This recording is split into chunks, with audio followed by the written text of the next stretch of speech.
Good morning friends, সকলে কেমন আছে? আশা করি সবাই খুব ভালো আছে। আমিও খুব ভালো আছি। আজকে হলো বৃহস্পতিবার, ঘড়ির কাঁটা ওই 6টা করে। এখন থেকে একটা নতুন ব্লগ নিয়ে আসলাম তোমাদের জন্য। আর দেখো, সকালবেলা ভোরবেলা উঠেই গোপালকে তুলে গোপালকে স্নান টান সেরে গোপালকে বসিয়ে ভোগ টোক দিয়ে তারপরে তো অন্যান্য কাজে হাত দিলাম।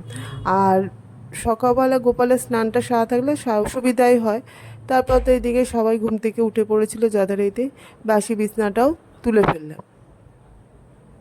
তা বাসি বিছনাটা তুলতে তুলতে তারপর তখন মানে যে চাদরগুলো ভাঁজ করছিলাম সেই চাদরগুলো বেশ একটু হালকা, রোজকার ডেলিকার ডেলি যে গায়ে দিতে হয় তার জন্য একটু হালকা গন্ধ হয়েছিল, তাই ভাবলাম কাচবো।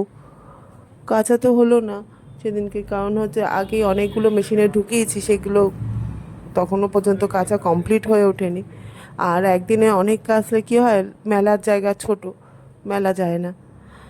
যাই হোক, এই ভেবে তা কর্তার সঙ্গে কথা বলছিলাম। কর্তা একটা কাগজ ছেঁড়া চাইছিল প্রদীপে। এইদিকে ঠাকুর ঘরে প্রদীপ দিয়ে না তেল পড়ছিল, তার জন্যই বলছিল কাগজ দাও, কাগজ দাও, মুছবো তেলটা। তা কাগজ আমি বলছি, আমি এখন বিছনা গোছাচ্ছি, কাগজ কোথা থেকে পাবো? এই কথা বলতে বলতে যাই হোক, ওইদিকে আমার বিছনাটাও গোছানো হয়ে গেল, দেখতেই পাচ্ছ। তা তারপরে তো ভাবলাম পুজো তো এগিয়ে আসছে, নিজের জন্য তো কিছুই করা হয়নি। তাই আগের দিন রাত্রেবেলায় একটু হেনা ভিজিয়ে রেখেছিলাম। তা ভাবলাম হেনাটা আগে মাথায় মেখে নিই, তারপর রান্নার কাজে ঢুকবো।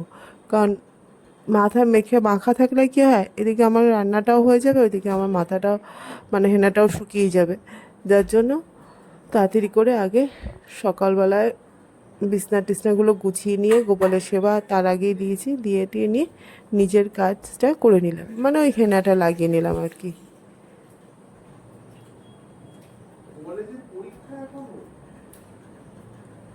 যাই হোক, আর হেনা লাগাতে লাগাতে ভাবছিলাম যে এইদিকে তো বেলা হয়ে যাচ্ছে, আর ওইদিকে সব এক্ষুনি টিফিন খাওয়ার জন্য তাড়াহুড়ো করবে, বুঝতেই পারছো ঘরের বউদের তো হাজারো জ্বালা। তারপর হেনাটা লাগিয়ে নিয়ে চলে আসলাম আপনার কাছে। আর দেখো, এই দেখো হেনা লাগানো হয়ে গেছে। আর এদিকে হেনা লাগিয়ে নিয়ে তাড়াতাড়ি করে এসে বসিয়ে দিলাম টিফিনের তরকারি। তা টিফিনের তরকারিতে কী সবজি করব, ছেলে তো সব সবজি খায় না, এইভাবে বসিয়ে দিলাম আলুর তরকারি।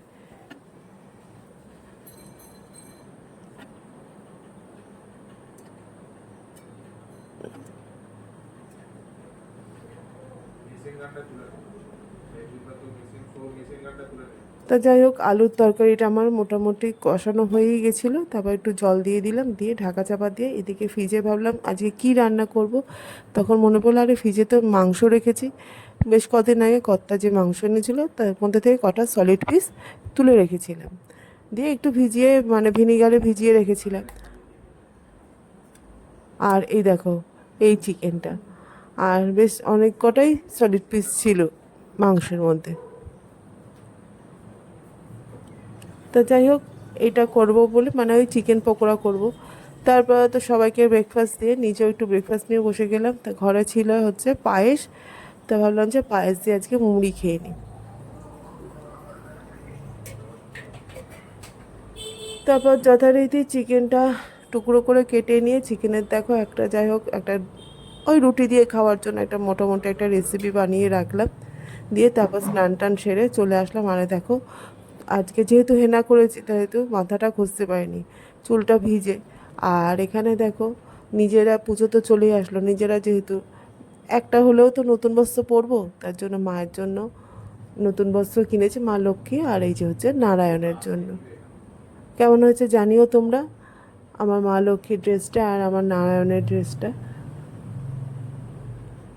তারপর দেখো, এই যে মাকে মাকে আর নারায়ণকে তুলে এই যে এই সিংহাসনটা পরিষ্কার করবো। আর দেখো, দুজনকে এখানে বসিয়ে রেখেছি, দিয়ে আর এখান থেকে সব ঠাকুর সরিয়ে এখানে এই থালায় রেখে দিয়েছি। মা দুর্গা, তারপর শ্রীকৃষ্ণ, সবার ফটো সব তুলে নিয়েছি। আর এইটা, এই যে কাপড়টা দেখতে পাচ্ছ, এই কাপড়টা পাতবো।